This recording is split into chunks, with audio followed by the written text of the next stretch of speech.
É isso ou nada? Escola da Inclusão. Apresentação Carla Maria, Univesp, branca de cabelo curto e castanho. Quantas vezes nos deparamos com essa escolha cruel? Especialmente quando se trata de tecnologia assistiva, cujas opções oscilam entre o inacessível e o inadequado. Para quem enxerga com os ouvidos, aprender a digitar sem ver as teclas é mais do que um desafio técnico. É reconquistar a autonomia de comunicar, trabalhar, existir no mundo digital. Mas e quando a única ferramenta disponível tem uma voz robotizada, difícil de entender lições e funciona em um sistema computacional dos anos 2000? No episódio anterior, conhecemos a jornada do professor Paulo Capel, após o diagnóstico de degeneração macular. Professor, vamos falar agora um pouco dos sintomas de quando o senhor recebeu o diagnóstico, não é? Falar sobre o impacto desse diagnóstico na sua vida profissional, por favor. Muito bem. Paulo é professor da Faculdade de Odontologia da USP. Os primeiros sintomas foram muito estranhos, né? Primeira coisa, eu entrei num ambiente que estava escuro, entrei com a minha esposa num auditório e eu falei, nossa, não tem luz nenhuma, eu não estou enxergando nada. Ela falou assim, tudo bem, está muito escuro, mas dá para ver, estou vendo as pessoas, as cadeiras. Eu falei, eu não estou enxergando. Ok, passou. Ele tem pele e cabelo brancos e nariz adunco. Tempos depois, eu olhava para o relógio e começava a enxergar como se tivessem dois relógios, né? Uma diplopia, né? Quando você enxerga duas coisas. Nossa, que estranho isso. E, de repente, eu comecei a notar que a minha visão central, que é a parte mais nobre dos olhos, eu percebia que ela estava estranha, eu estava vendo ela mais nebulosa, né? Aí eu comecei a me preocupar, procurei por oftalmologistas, e aí uma oftalmologista, depois de exames, falou assim, olha, é assim, você tem uma degeneração macular, você vai parar de trabalhar. Paulo usa camisa lilás, calça jeans e tênis azul escuro. E isso vai acontecer. Eu falei, claro, é claro que eu vou parar de trabalhar. Daqui 20, 30 anos eu paro. Ela falou, não, você vai parar antes. Eu falei, mas quanto antes? Ela falou assim, você vai saber. Eu falei, mas daqui, sei lá, 10, 15 anos? Ela falou, não, antes você para. E aí você imagina. Eu era um cara totalmente visual nos meus trabalhos, manuais, nas minhas aulas, na universidade, totalmente visual, né? Então foi muito complicado e esses sintomas foram se agravando, principalmente essa questão dessa névoa na frente. Então a gente vai perdendo a visão central, então a parte nobre da visão vai embora e você fica só com uma visão periférica, que é o que eu tenho hoje, uma visão periférica e, infelizmente, a periferia dos olhos ela é muito pobre para a captação de detalhes. Uhum. Professor, e qual foi o impacto inicial na sua profissão, no seu dia a dia profissional? Eu fiquei bem assustado, né? Porque imagina, você sai de um consultório do oftalmologista e fala assim, bom, você vai parar. Eu continuei trabalhando. Uma coisa que eu notei, falei, bom, eu preciso diminuir um pouquinho a minha velocidade de trabalho. Eu estava precisando de mais tempo, foi uma coisa meio natural. Então eu comecei a trabalhar mais devagar.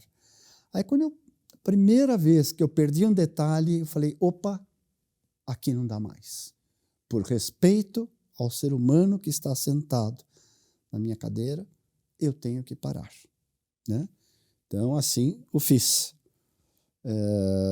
Não cliniquei mais, que era uma coisa que eu adorava clinicar, embora hoje ainda, na minha clínica, eu planejo, junto com os nossos colaboradores, planejo todos os casos, junto com eles, porque a cabeça está ótima, né? E uma experiência de 40 anos ajuda bastante num bom planejamento, mas foi impactante. E na universidade, falei, bom... Paulo e Carla estão sentados em poltronas frente a frente. vamos continuar, vamos dar as aulas, e eu fui me esforçando, e é muito bonito, porque hoje em dia os professores falam para mim, olha, mas se não falassem que você tem problema, a gente não ia saber, porque você desempenha muito bem. Eu falei, sim, acho que eu conheço os assuntos, né? E me dá um trabalho danado, porque eu tenho que decorar absolutamente todas as imagens. E são, assim, cerca de, sei lá, 100, 150 imagens por aula. Mas, ok, vamos em frente. Não dá para voltar atrás? Vamos para frente. Bom, e a partir da experiência do diagnóstico, o senhor teve que tomar posse da tecnologia assistiva. Uhum. Mas ela tem algumas limitações, né, professor? É sobre isso que a gente vai falar agora. Nós vamos mergulhar na história de como a frustração com o Digitavox, né, original, se transformou em motor de inovação, resultando no desenvolvimento do Digitavox USP, não é, professor? Isso. O senhor mencionou que quando ativou o Digitavox pela primeira vez, com a ajuda da sua esposa, pensou, acho que vai ter 3 meses, vai ser pouco para eu aprender a lidar com isso. Uhum. Pode nos explicar de forma bem didática, professor, por favor, quais eram as reais dificuldades desse software? Claro. Então, o primeiro era a voz robotizada, que era o que existia nos anos 2000. Você não tinha recursos como temos hoje. Então, a voz atrapalhava muito, porque o software verbaliza a frase ou a palavra e você tem que repetir digitando. Então, a primeira coisa, quadratura. Quadratura? Será que é isso? Aí pedia para tocar de novo. Então, era muito complicado até eu entender todo o vocabulário, que também é um vocabulário relativamente antigo, né? Dos velhos cursos de digitação em máquina de datilografia. Então, primeira coisa é isto. A segunda coisa, você está digitando e de repente você digita uma tecla errada, aí dá um barulho, pá, ok, deu um barulho, mas que tecla eu digitei errado? Não sei. Carla assente com a cabeça. Ela usa jaqueta de couro preta, calça jeans e tênis branco. Então, vários detalhes que, puxa vida, esse software, se desse para fazer isso, se desse para fazer aquilo, melhorar essa voz, melhorar o conteúdo, seria muito bom. E eu passei, e confesso aqui, eu passei meses na frente do teclado para poder aprender. Digito hoje com os 10 dedos das 2 mãos, dito tranquilamente, mas foi muito difícil. Mas, paralelamente a isso, agradeço ao Nino Albernaz, que desenvolveu o Digitavox original, porque sem ele eu não conseguiria o que eu consegui. Professor, e qual que é a experiência do senhor com a música, Se Eu Quiser Falar com Deus, nesse processo? Muito impactante. Você sabe que temos mais de 250 lições, talvez mais, no Digitavox original. E tem um módulo que tem músicas para você ir digitando. Então, o programa fala, se eu quiser falar com Deus. E aí você vai. S, maiúsculo, E, espaço, E, U, falar com Deus. E eu estava, né, no processo. Aí eu parei. A primeira vez que eu digitei essa música, eu falei, meu Deus. Eu acho que eu estava falando com Deus nessa hora, porque Ele estava me dando uma força. Respeito às pessoas que têm outras crenças ou não creem, mas nesse momento realmente foi incrível. Essa música, ela tem todo o motivo de estar ali. Que abençoado foi o Neno de colocar isso num determinado ponto dos módulos. Foi incrível, né? E você também, você fazer o exercício, passar pela música com os acertos, né? Você tem que ter 85% de acerto. Então, e falar assim, bom, você vai para o próximo módulo? Ótimo. E falando nos módulos, né? O senhor mencionou mais cedo 194 lições, mais módulos básicos, cerca de 300 exercícios no total. Como foi passar por todo esse conteúdo, professor, com uma voz difícil de entender? Houve momentos em que o senhor pensou em desistir? Honestamente, não. Eu acho que as pessoas com deficiência, E aí, lembrando um grande autor, Lev Vygotsky, um psicólogo, médico, que também fez direito, russo, que publicou excelentes textos na década de 1920, 1930, foi quando ele morreu. Ele fala que a pessoa com deficiência tem uma mola interna que o propulsiona para frente. E eu senti isso. Isso é uma grande verdade, né? E se ninguém vem passar a mão na tua cabeça e falar coitadinho, essa mola dispara. Então, eu honestamente, eu não, em momento nenhum, eu falei assim, chega. Era muito difícil. Eram horas. E eu tive o privilégio de poder usar estas horas, já que eu não clinicava mais, né? Que eu não tinha que pegar ônibus para ir aqui, para ir ali, etc. Eu tenho uma vida privilegiada. Foi muito difícil, mas nunca pensei em desistir, não. Fui em frente. Quais eram os momentos de maior frustração, professor, nesse processo? Porque a gente precisa de motivação para seguir, né? Mas certamente teve momentos de frustração. Muitos momentos de frustração. E eu acho que quanto mais momentos de frustração a gente tem, mais gostosa é a vitória, né? Os momentos de frustração, cara, eles vinham assim, quando eu estava terminando a lição. Depois, sei lá, de 1h30 de digitar, sei lá quanto tempo. Aí, pá, você não alcançou o score que precisava. Poxa vida. E aí tem que fazer tudo de novo. Aí eu fazia tudo de novo. E foram fazer tudo de novo muitas vezes. Mas muitas vezes, né? Mas assim, vamos que vai dar. Mas foram muitos, Carla, foram muitos. Foram centenas de momentos. O senhor comentou na reunião, junto com a equipe, que odiava algumas lições, algumas palavras como quadratura, oiteiro, cartista. Por que esse conteúdo era tão emblemático? Foi nesse momento que o senhor decidiu buscar ajuda na USP? Esse conteúdo, para mim, é emblemático, porque, para mim, veja, eu sou professor universitário. Oiteiro, o que é isto? Cartismo, o que é isto? Eu achava, né? Eu acho hoje ainda, são palavras sem noção. A voz robotizada atrapalhava. E você ainda recebia uma palavra que é isso? Eu entendi direito? Oiteiro? E eu tinha que ir na tentativa. Eu falei, acho que é oiteiro. Pá, pum. Não dava erro. Opa, é isso. Então, muitas das palavras, graças a Deus não a maioria, mas muitas, eram emblemáticas no sentido de, isso não é usual, né? Isso teria que ser mexido. Mais uma vez, sem tirar o mérito do Neno Albernaz. Graças a Deus que esse menino veio ao mundo e que fez isso para nós, esse software, né? Mas mostrava a necessidade de uma melhoria. Aí, quando eu terminei todos os módulos, eu parei e pensei, já digitava com os 10 dedos, poderia estar feliz, vamos para outra, né? Eu falei assim, será que dentro da Universidade de São Paulo não tem gente que possa ajudar a melhorar esse software? Porque a ideia dele é muito boa. Os comandos são muito interessantes, são muito simples, a navegação é muito simples. Eu falei, meu Deus, a Universidade de São Paulo, que está entre as 100 primeiras universidades do mundo, a Universidade de São Paulo, que é a maior universidade da América Latina, será que não tem? E aí eu coloquei a minha mochila nas costas, né, porque hoje ando muito a pé, né, com a minha bengalinha,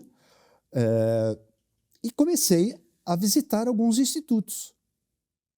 A Faculdade de Engenharia, a Poli.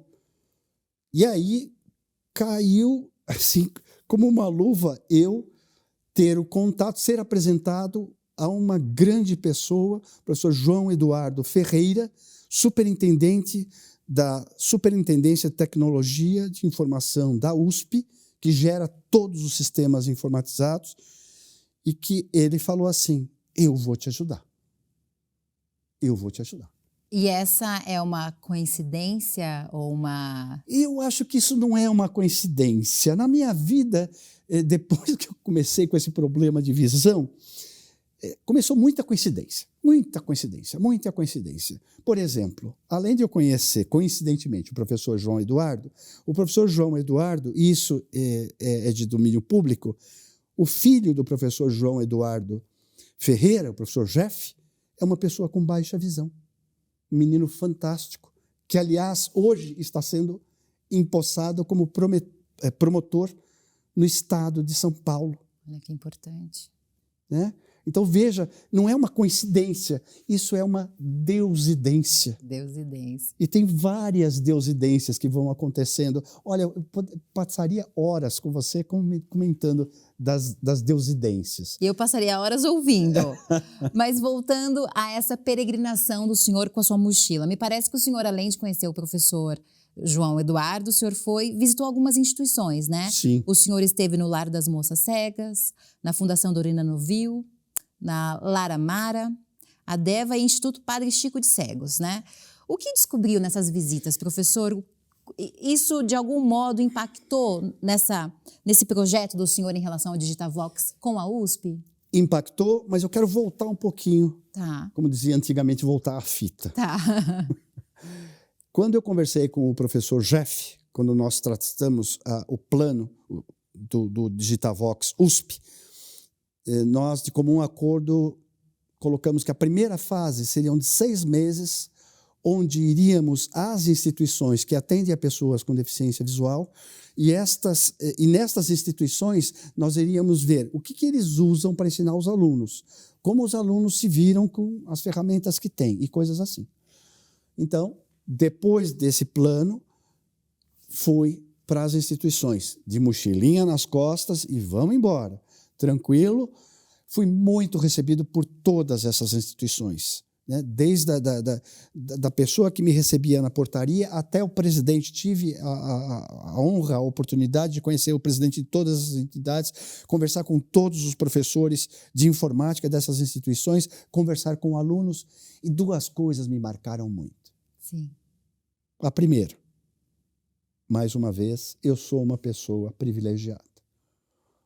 Porque eu tenho um teto, porque não chove dentro da minha casa, porque eu posso fazer as refeições, quantas eu quiser, e eu vi uma realidade, né? Eu vi uma população muito humilde, muito simples, que para, por exemplo, ter uma aula de informática de uma hora, tinha que tomar 2, 3 ônibus, vim de fora da cidade de São Paulo.